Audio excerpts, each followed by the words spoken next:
What's up, YouTube? So, some statements have been made from the Miami Dolphins following the loss to the Jets in the end of our season. A little bit disturbing. One of them more disturbing than the others.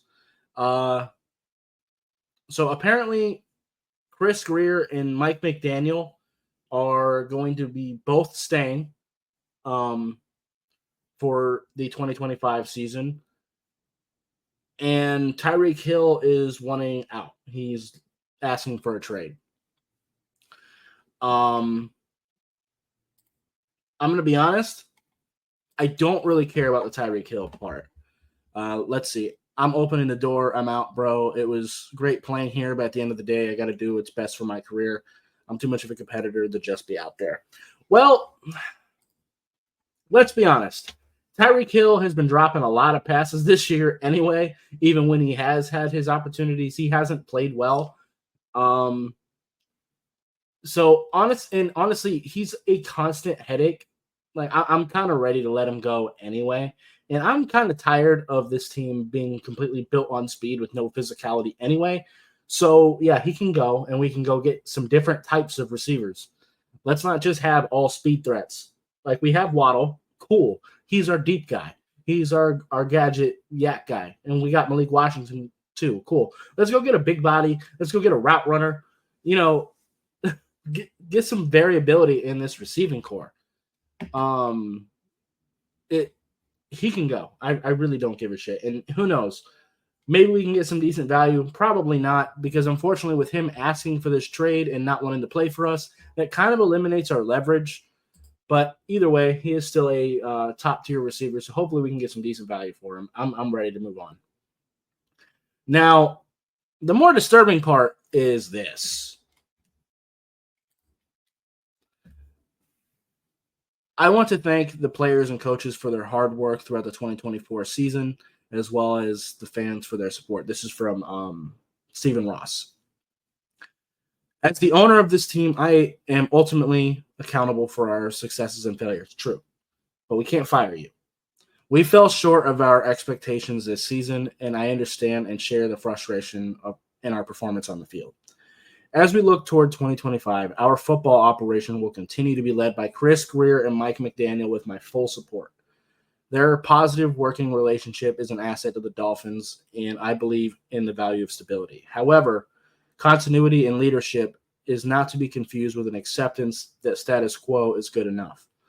We will take a hard look at where we have fallen short and make the necessary changes to deliver our ultimate goal of building and sustaining a winning team that competes for championships. So, not a fan of this. I think Chris Grier has been here long enough. I don't think there's any reason for keeping him. I am a little more okay with giving McDaniel another shot, but I wanted to fire both of them.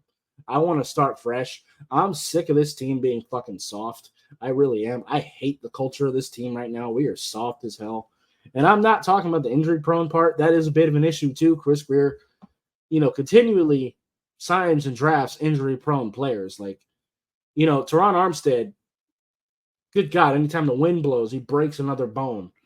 But that was the case when we signed him. Like, that's the case with a lot of these guys. Like, we're signing injury-prone players. And then we're surprised when they get hurt. It is what it is. And also, like I said before, this over-reliance on speed and finesse and having no power. When the going gets tough, the weather's bad, you're up against these good teams, you have to be able to play physical football, and we cannot do that, especially on offense. Defense, we're really lacking in that department too. And to me, Chris Grier, when he said before the season that the fans are more concerned about the offensive line than he is, and then we've seen how bad the offensive line was this year, that should be a fireable offense. The fact that he didn't give a damn about the offensive line. All three of our quarterbacks, Tua, Tyler Huntley, and Skylar Thompson, all got hurt behind this offensive line. All three of them at different points in the season. I think that's pretty telling. I really do. And yeah, Armstead got hurt a lot, so he didn't get to play, but you knew that was going to happen. and you drafted Patrick Paul to be his backup.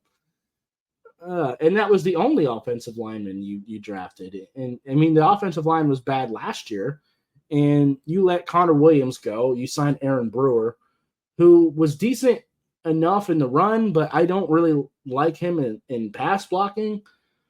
And then Robert Hunt, you let him walk, and we really didn't replace him at all. We just let Rob Jones just, we're just going to start him. Especially because we knew Isaiah Wynn wasn't going to play. We didn't think we would need a guard. Like, it's ridiculous. Like I said, I think that should be a fireable offense. And, the head coach and GM are heavily responsible for the culture that is in that locker room. And we have developed a very, very soft, like pussy culture. Like that's the best way to define it. And it's frustrating as hell. It feels like this team is constantly just whining and getting beat down physically because we just don't have the physicality on this team. Now, we do have some physical players, Zach Sealer, Calais Campbell, Alec Ingold. We do have some tough, gritty players, but it's not enough. I mean, our offensive line is bad. Our defensive line could use a lot of work. And like I said, I'm kind of done with these injury-prone guys. Like I love Jalen Phillips. Bradley Chubb is cool, but if they can't play, like what good are they doing us? I don't know. But this is very frustrating. To me, this is just accepting mediocrity. Like we've lived in this area where we've been like, 8-9, 9-8, 10-7, like that area where you're either just missing the playoffs or just barely making it and then dying in the wild card. Like that's kind of where we've been living. So, we're not competing for championships, but we're also not getting good draft picks to be able to improve our team. Not that Chris Grier is that great of a drafter. I know some people will point to individually decent players that he's drafted, like even this year with Chop Robinson. But there were players that were better than him that you could have taken, especially on offensive line. And that's the case with a lot of it. Like I was upset when we drafted Chop Robinson, not because I thought Chop Robinson was a bad player or was a position we didn't need, because we obviously needed edge rusher. And he has been very good. And I did see the physical skills in him. But our offensive line has been so bad for so long. We have an injury-prone quarterback. We have two, actually. Skylar Thompson's injury-prone, too, at this point. It's frustrating. And it was the same thing a few years ago with Javon Holland. It's not that I thought Javon Holland was a terrible player. I wanted Leonard Dickerson to help build this offensive line and have some physicality. I don't know. It's irritating. It's very irritating. But anyway, that's going to be it for this video. If you liked it, I would appreciate hitting that like button. If you have any questions or comments in the comments down below, subscribe if you haven't already, and I'll see you next time. Bye, guys.